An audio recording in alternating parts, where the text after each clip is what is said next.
Welcome back to Horror Movie, where we excavate the shadows of history to find the truths that were never meant to be unearthed.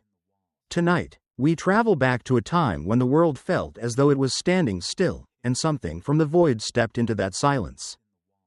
The year was 1963. For Britain, it began not with a celebration, but with a paralysis. History remembers it as the Big Freeze. For months, the United Kingdom was entombed in a glacial grip so severe that the sea froze off the coast of Kent, and the land became a desolate, monochromatic wasteland of white and gray. But as the ice finally began to groan and retreat in March, it left behind something far more chilling than the frost. As the snow melted, reports began to flood in from every corner of the country, not of mundane crimes, but of anomalies that defied every logical framework of the mid-20th century.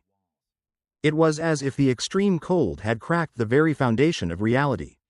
In the skies over Warwickshire, Norfolk, and Kent, witnesses reported silent, metallic objects that maneuvered with a physics no RAF jet could emulate.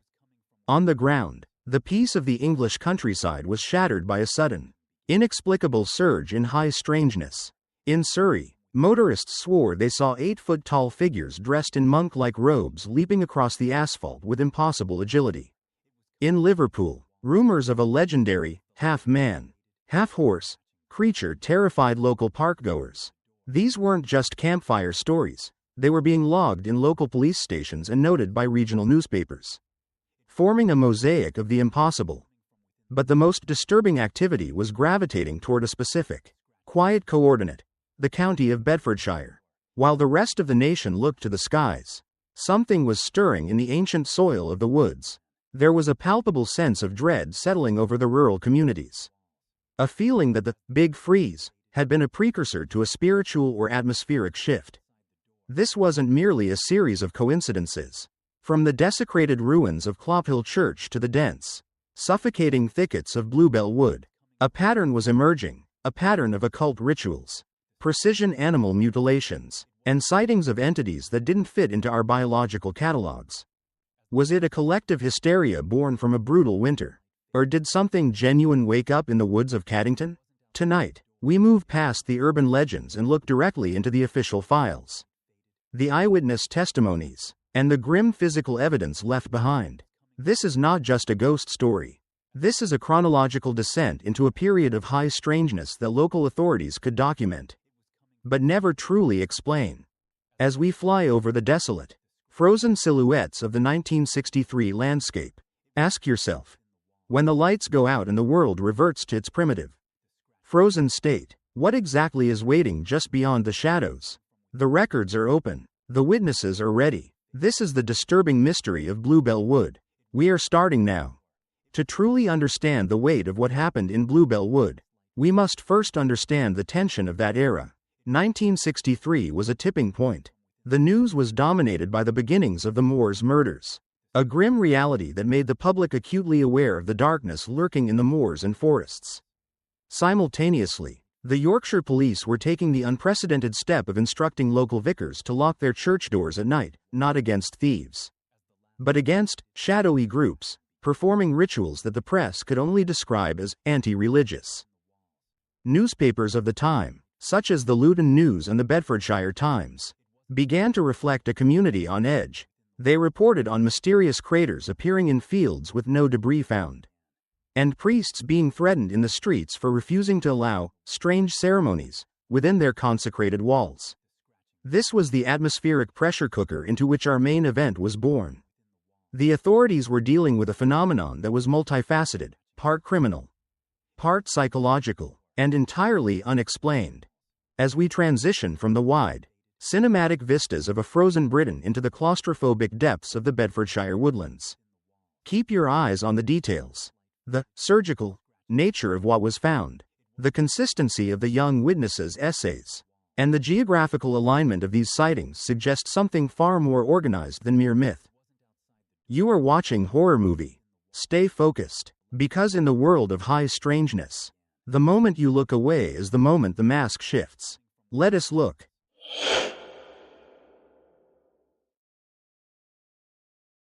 The transition from the Big Freeze to the spring of 1963 brought a thaw that uncovered a grim reality in the heart of Bedfordshire. Just 1 month after the disturbing discoveries at the abandoned Clophill Church, the focus shifted further south to the outskirts of Caddington.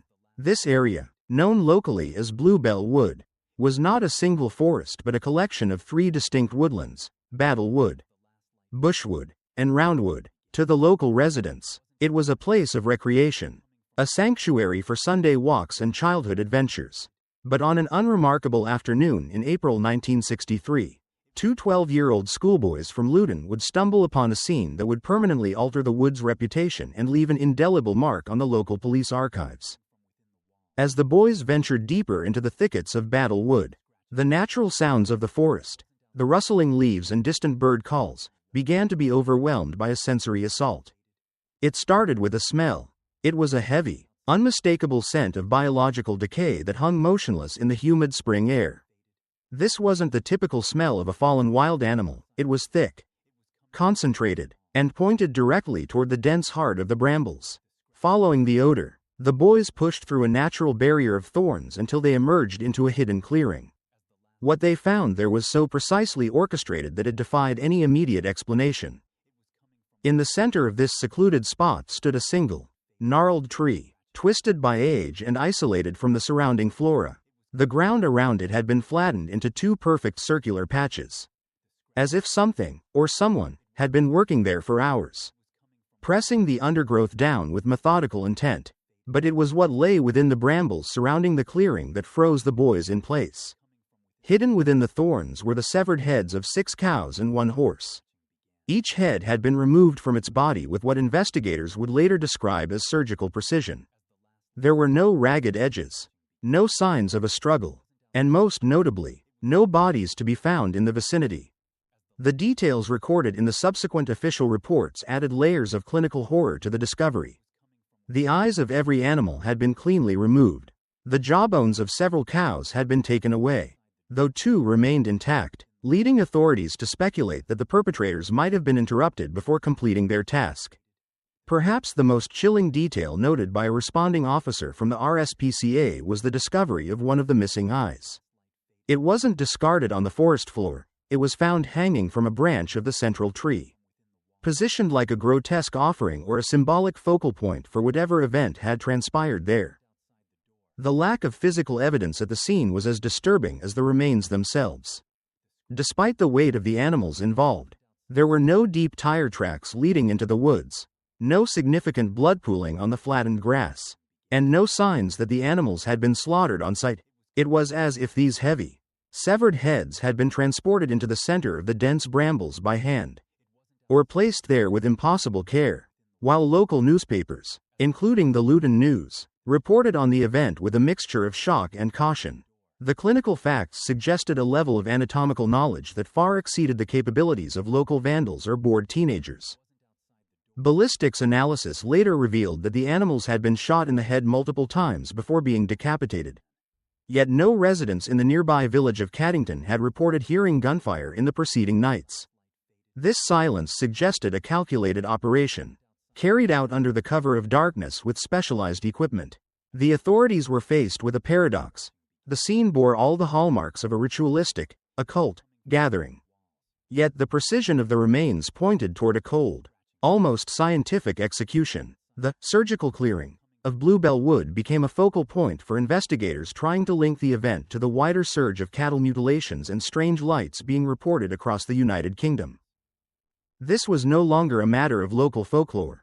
The involvement of the RSPCA and the meticulous documentation by the Bedfordshire police elevated the incident into the realm of a verified high-strangeness event. For the community, the realization was stark. The woods they once considered safe now harbored a hidden, dark underbelly. The discovery in April 1963 acted as a catalyst, opening a door to decades of further reports that would range from the paranormal to the extraterrestrial. But at its core, the mystery remained grounded in those 7 severed heads and the silent, twisted tree in Battle Wood. As we analyze the topographical layout of the site, it becomes clear that the clearing was chosen for its total isolation. It was a blind spot in the landscape, invisible from the nearby roads and accessible only to those who knew exactly where they were going. The flattened circles of grass, the missing biological components, and the symbolic placement of the remains all point toward a singular, unified intent, whether this was the work of a sophisticated cult or a more clandestine organization. The message left in the clearing was clear: something was being summoned, or something was being studied, and the quiet woods of Bedfordshire had been chosen as the laboratory. The 1963 discovery remains the foundational, cold case of Bluebell Wood. It established a pattern of precise, unexplained activity that would repeat in various forms for the next 20 years. It forced a confrontation between the mundane world of rural England and a phenomenon that refused to be categorized. As the investigation stalled and the files were eventually moved to the archives, the surgical clearing began to fade from the headlines. But the energy of the site remained. The boys who found the heads would never forget the silence of that clearing, a silence that seemed to wait for the next observer to step into the shadows of the trees.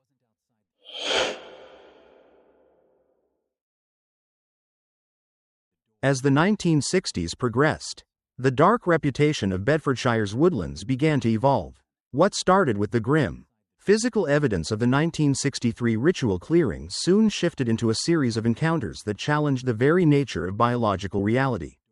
The mystery was no longer confined to what was left behind. It was now about what was being seen. The focus moved slightly to the west of Bluebell Wood, to an area known as Studham Common. It was here, on January 28, 1967, that one of the most meticulously documented close encounters in British history took place, an event that would later be scrutinized by the Flying Saucer Review and local educational authorities due to its overwhelming consistency. The incident began at approximately 1:45 p.m. 7 young schoolboys were playing on the common, making their way toward their afternoon classes. The atmosphere was ordinary until a sudden, localized atmospheric anomaly occurred. The boys reported a single, violent flash of lightning accompanied by a thunderous boom. Despite the sky being clear of any storm clouds, seeking the source of the strike, they looked toward a shallow, overgrown valley on the common. There, standing near a cluster of bushes, was a figure that defied any conventional description. They saw a small, humanoid being, approximately 3 feet in height, wearing a tall, helmet-like hat that added another 2 feet to its stature. The most striking feature was the entity's glow, a faint, luminescent blue-gray aura that seemed to emanate from its entire form. Rather than being frightened, the children's natural curiosity drove them to run toward the figure. However, as they approached within a few yards, the blue man vanished instantly, leaving behind a brief puff of blue smoke. Moments later, they spotted him again, standing perfectly still further down the valley. This cat and mouse game repeated 4 times. Each time the boys drew near, the entity would disappear, only to reappear in a different location. During these intervals, the boys reported hearing a deep, incoherent babble of voices coming from the thickets, sounds they described as foreign or rhythmic, yet unmistakably intelligent. The schoolteacher, Miss Newcomb, initially dismissed the boys' frantic stories as childhood imagination, to expose what she believed was a coordinated lie. She separated the 7 children and instructed them to write independent essays detailing exactly what they had seen. The results were chillingly consistent. Every essay described the same 3-foot-tall figure, the blue glow, the bowler hat-shaped helmet, and a thick black belt with a dark box attached to the front. The boys also clarified that the entity didn't just vanish, it seemed to emit a thick yellow mist from the box on its belt, which acted as a visual screen allowing it to move undetected. This yellow mist became a key technical detail for investigators, suggesting a sophisticated form of camouflage rather than a supernatural disappearance. As the years rolled into the late 1970s, the manifestations in the area grew more imposing and predatory. The geographical focus shifted back toward the perimeter of Bluebell Wood, specifically near the M1 motorway tunnel that acted as a dark artery between the town of Loudon and the deep woods. In the summer of 1979, an 8-year-old boy named Colby Pope was walking with his 2 teenage sisters and their friends. They were heading for a picnic, crossing through the small, gated tunnel that ran beneath the thundering traffic of the M1. The air inside the tunnel was cold, and local legends whispered that the dirt beneath their feet contained the remains of thousands of cattle buried after an ancient outbreak of disease. Once they emerged into the fields bordering Bluebell Wood, the afternoon sun provided a false sense of security. The group had barely begun their meal when one of the teenagers, Gary, suddenly stood up, his face drained of all color. He pointed silently toward the tree line. Emerging from the shadows was a creature that seemed to be an impossible hybrid of nightmare and biology. It stood approximately 8 feet tall, covered in dark brown, matted fur or feathers. Its head featured prominent, pointed ears and a pair of massive, glowing red eyes that fixed upon the children with terrifying intensity. The most disturbing aspect was its locomotion. The creature did not walk, but rather floated several inches off the ground, surrounded by a faint, sickly yellow luminescence. As the entity began to glide toward them, a collective panic took hold, but the witnesses reported a strange, secondary effect, a psychological pull that made their legs feel heavy, as if a part of their minds wanted to stop and surrender to the creature. Overcoming this sensation, they fled back toward the safety of the M1 tunnel. The Owlman, as it would later be called due to its winged, predatory appearance, pursued them along the tree line but seemed unable or unwilling to leave the cover of the foliage. As the children scrambled through the narrow gap in the tunnel gate, they heard a horrific, metallic screeching and a series of violent bangs echoing through the concrete structure behind them. It was the sound of something large and powerful striking the bars in frustration. These two cases, the Blue Man of 1967 and the winged entity of 1979, represent a crucial evolution in the Bluebell Wood phenomenon. We see a transition from small, elusive, and technologically equipped observers to large, intimidating, and overtly supernatural predators. Yet, certain threads remain constant: the presence of anomalous mists, the specific glow surrounding the entities, and the undeniable reality of multiple, consistent witnesses. These weren't isolated sightings by lone individuals. These were group experiences that left lasting psychological scars. From an investigative standpoint, these accounts are supported by the meticulous work of researchers like Kevin Gates, who tracked down the original witnesses decades later. Their stories had not changed. The details of the blue helmet, the yellow mist, and the red-eyed winged figure remained identical to their original reports. These events suggest that the area surrounding Caddington and Bluebell Wood was functioning as a window, a specific point where the laws of our reality were being bypassed by something else. Whether these beings were extraterrestrial, interdimensional, or a manifestation of ancient folklore, they treated the Bedfordshire countryside as their own private domain. The authorities at the time were left in a difficult position, with no physical evidence other than the consistent testimony of children and teenagers. Official files remained inconclusive, yet, the sheer volume of reports during this period, combined with the earlier 1963 animal mutilations, created a tapestry of high strangeness that could not be ignored. The Owlman and the Blue Man became part of the local fabric, a warning to those who dared to wander too close to the woods or the tunnels after the sun began to set. The evolution was complete. The woods were no longer just a place where things were found. They were a place where things were waiting.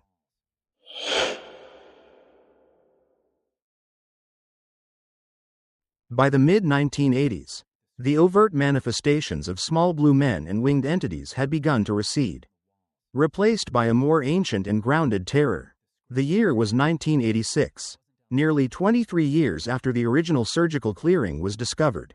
The dark reputation of Bluebell Wood had faded into the background of local consciousness, dismissed by many as a collection of aging legends. For Tim Humphrey, an ex-soldier, and his friend Tommy, the woods were simply a practical location for hunting rabbits.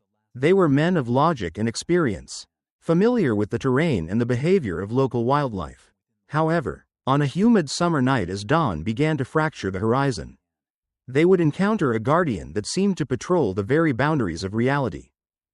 The incident began in the quietest hours before sunrise. Tim and Tommy had ventured deep into the woodland, positioning themselves near an area they had baited earlier. The first sign that the environment had shifted was the total collapse of natural sound. In the woods, the period before dawn is usually the loudest, filled with the dawn chorus of birds, But on this morning, the forest fell into a vacuum of silence so absolute it felt heavy. Tim later described a sudden change in atmospheric pressure, similar to the building tension before a massive electrical storm, though the sky remained perfectly clear. This was the silent precursor to a confrontation with an entity that has haunted British folklore for centuries, the Black Shuck. While scanning the tree line, Tim's eyes caught a reflection, a pair of large, unnaturally bright eyes staring back from the darkness. Initially, the hunters suspected a deer or a large stray dog, but the sound that followed shattered that assumption. From the shadows came a deep, guttural growl that vibrated through the ground itself. As they raised their air rifles and began to approach, the breathing of the creature became audible. It was a heavy, rhythmic panting, like that of a massive hound, but scaled to an impossible size. When the entity finally stepped into the dim morning light, it revealed itself as a jet-black dog, the size of a Great Dane but with a muscularity and presence that was predatory and ancient. Fear, a sensation Tim hadn't felt since his military service, gripped him. As the creature's yellow eyes locked onto his, he instinctively fired his rifle. He was certain of a hit at such close range, but the creature did not flinch. Instead, it let out a haunting howl and bolted with impossible speed into the dense thickets. Terrified, the two men abandoned their equipment and fled toward the light tunnel, a wider underpass that led back toward the safety of Luton. But as they broke into the open field leading to the tunnel, they stopped in their tracks. The same massive black dog was already there, standing motionless, blocking their path. It was physically impossible for the animal to have outrun them through the dense brush and reached the exit first. The encounter then spiraled into a nonlinear nightmare. Every time Tim and Tommy attempted to exit the woods through a known path, the black dog was already there, waiting. When they turned back toward the dark tunnel, the site of the 1979 winged entity encounter, the dog appeared at the entrance before they could even reach it. It was as if the creature was not running, but manifesting at every escape point simultaneously. They fired multiple rounds as they ran, convinced they were striking the target. Yet the bullets seemed to pass through the creature or simply fail to elicit a physical reaction. The dog was not attacking, it was hurting them, acting as a sentient barrier that refused to let them leave the woodland's perimeter. This predatory game of gatekeeping continued for what felt like hours. The hunters were forced to take a long, arduous route through the woodland paths that ran parallel to the M1 motorway, constantly shadowed by the black silhouette moving through the trees. It was only when they reached a narrow alleyway near the Luton Town football ground, a space firmly within the urban sprawl, that the pressure suddenly lifted. The sense of dread vanished, replaced by the mundane sounds of the waking town. Looking back toward the tree line one last time, Tim saw the figure standing at the edge of the forest. Watching, he raised his rifle to fire again. But in the blink of an eye, the alley was empty. The 1986 incident is particularly significant because it introduces the concept of a guardian, or a sentinel. Unlike the 1963 ritual remains or the 1967 technological observers, this entity seemed tasked with a specific purpose, controlling the movement of humans within the window.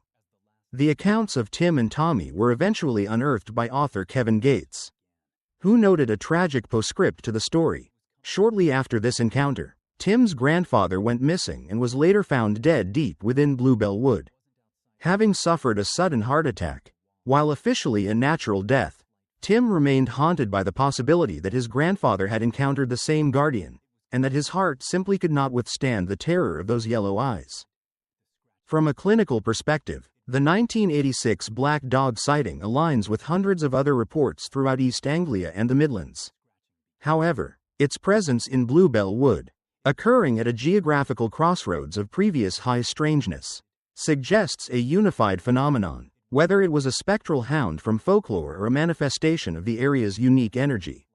The Guardian of 1986 proved that the woods had not lost their power. The entities were no longer just observing or performing rituals, they were actively interacting with and obstructing those who dared to enter their domain. Tim and Tommy remained silent about their experience for years, fearing the ridicule that follows such an unbelievable tale. But their testimony adds a vital layer to the Bluebell Wood files. It confirms that the phenomenon is not limited to a single decade or a single type of entity. The mask had shifted from a blue man to a winged creature, and finally to a phantom hound. But the underlying intent remained the same. The woods belonged to something else. As we move into the final analysis of these events, we must consider if these guardians are still there, waiting in the silence of the dawn for the next hunter to lose their way.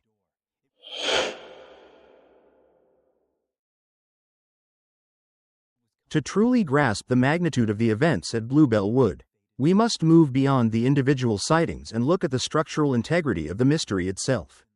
Why did one small patch of the Bedfordshire countryside become a focal point for such radically different anomalies? In the world of high strangeness, researchers often find themselves trapped in silos. Ufologists study the lights, demonologists study the rituals, and cryptozoologists study the creatures. But when we step back, we see that these phenomena are not isolated, they are sequential layers of the same underlying enigma. This brings us to the window theory and the groundbreaking work of Jacques Vallée, one of the few scientific minds to propose a unified framework for these events. Vallée, a French-born computer scientist and astronomer, famously challenged the extraterrestrial hypothesis. He argued that what we are witnessing isn't necessarily visitors from other planets, but a Magonian phenomenon, an intelligence that has shared our environment for millennia. In his seminal work, Passport to Magonia, Vallée suggested that this intelligence operates through a control system. It presents itself using a mask that adapts to the cultural and psychological framework of the era. In the Middle Ages, people saw fairies, elves, or demons. In the mid-20th century, we began to see space travelers and high-tech craft. The underlying force remains constant, but the visual manifestation evolves to remain just on the edge of our belief systems. Applied to Bluebell Wood, this theory becomes a master key.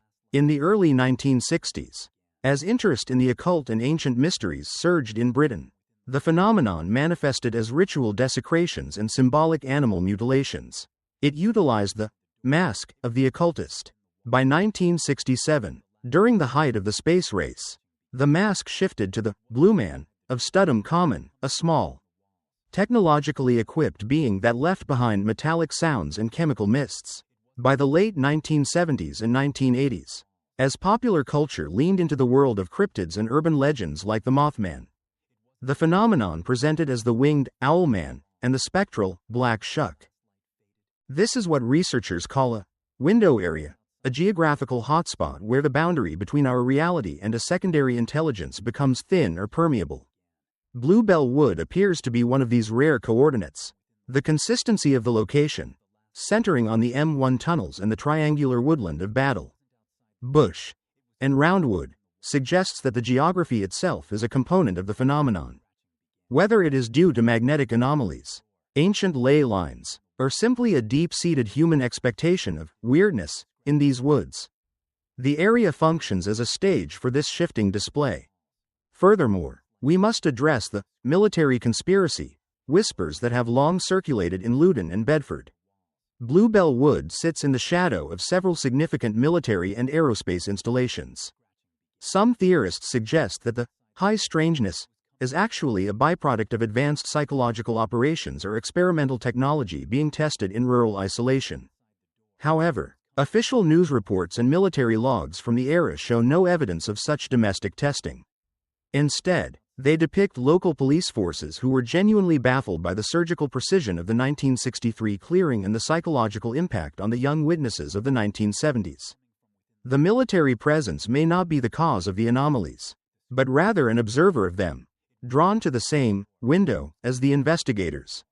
The window theory allows us to stop asking, "What is the owl man?" and start asking, "What is the Bluebell Wood phenomenon trying to communicate?"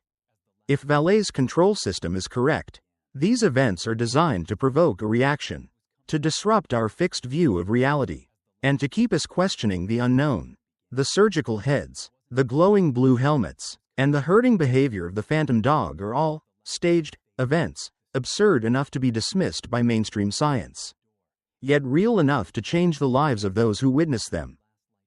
As we conclude this analysis, We look at the data not as a series of random ghost stories, but as a deliberate sequence. The masks have changed over 20 years, but the location remained fixed.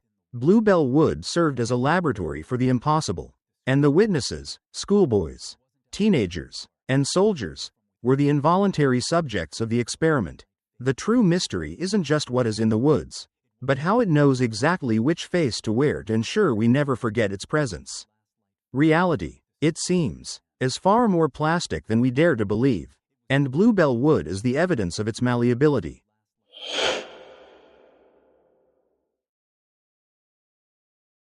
As the sun sets over the modern landscape of Bedfordshire, the shadows within Bluebell Wood seem to grow longer than the trees themselves. Decades have passed since the surgical clearing of 1963, the Blue Man of 1967, and the predatory Guardian of 1986. The world has moved into a digital age of constant surveillance. Yet the woods remain a silent, stubborn void in our understanding of reality. We are left to wonder, did those early rituals truly open a doorway that has never been closed? Or was this land always a beacon for things that exist just outside our peripheral vision? The physical evidence from the official archives, the precision of the cuts, the consistent testimony of the schoolboys, and the military-grade equipment described by witnesses, remains as a testament to a genuine anomaly. These weren't mere hallucinations, they were events that intersected with our physical world, leaving behind traces that no official report could fully explain away. Bluebell Wood serves as a sobering reminder that there are still blind spots in our map of the world, places where the laws of nature seem to act more like suggestions than rules. If the window theory holds true, the phenomenon hasn't disappeared, it has simply changed its mask once again, waiting for the right cultural moment to reveal itself to a new generation of observers. The quiet energy of the Bedfordshire countryside persists, holding the secrets of the surgical past and the winged visitors in its ancient soil. For those who walk these paths today, the air still carries that strange, pre-storm tension, a warning that some mysteries are not meant to be solved, only respected from a distance. Thank you for joining us on this deep dive into the high strangeness of Bluebell Wood. What do you believe is truly hiding in those thickets? Was it a sophisticated intelligence, a psychological projection, or something much older? Leave a comment below with your theories. If you found this case file gripping, make sure to subscribe to Horror Movie and ring the notification bell so you never miss our next investigation into the world's most disturbing enigmas. Until next time, keep your eyes on the shadows and stay vigilant. Pleasant dreams.